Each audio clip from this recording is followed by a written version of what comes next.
Let's make some easy gluten-free sausage gravy in less than 15 minutes. This quick skillet recipe tastes just like authentic Southern-style white gravy. Hi, I'm Melissa Erdelak from the gluten-free website Mama Gourmand, and today we're going to do an easy no-brainer recipe that is going to be your gluten-free win. A sausage gravy only has a few ingredients, and the only one that you have to worry about is the thickener. I'm going to explain which is the best gluten-free thickener to use and why. So let's make your gluten-free life a success and not a hot mess. One thing that you'll want to watch out for is the sausage that you use. I use Smithfield brand, which is clearly marked on the package that it's gluten-free, but just read the ingredient label and make sure there's no unsafe fillers in it. So start by browning 1 pound of breakfast sausage and just break it up with a spoon. If you have one of those fancy ground meat smusher things, that would be great to use here.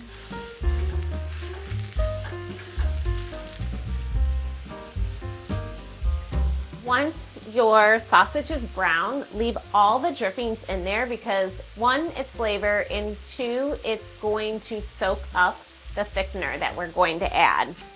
I'm going to double down on that though, and I'm also going to add a tablespoon of butter. This just gives the gravy a little bit more grease to kind of blend in with the thickener so it doesn't break apart. So now we're going to add our seasonings. I have seasoned salt, salt, and pepper. A lot of the flavor comes from the sausage itself, so you don't need to add a lot to the recipe.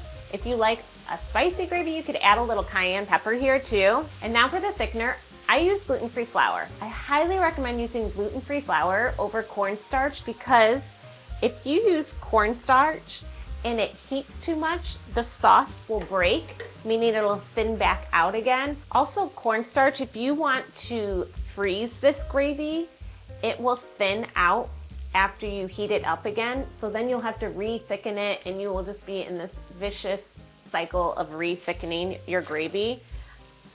Gluten-free flour is a little bit more stable for reheating and for freezing. And now that that's all mixed in, we will add our milk. When you're pouring in the milk, pour it in just about a 1/2 cup at a time. So we're gonna pour in a little bit.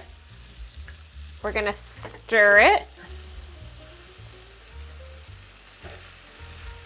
And let that soak up into everything. It'll get nice and thick.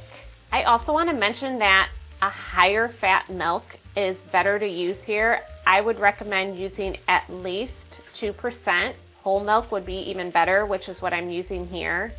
Make sure you scrape up the bottom of the pan as you're doing it, just to get all those brown bits mixed in. If you're going to make this gravy and then reheat it for later, I would suggest going a little bit shy of the milk, of the consistency that you want the sauce to be. When you reheat it, it gets a little bit thicker, so then you can add that additional milk and thin out the sauce.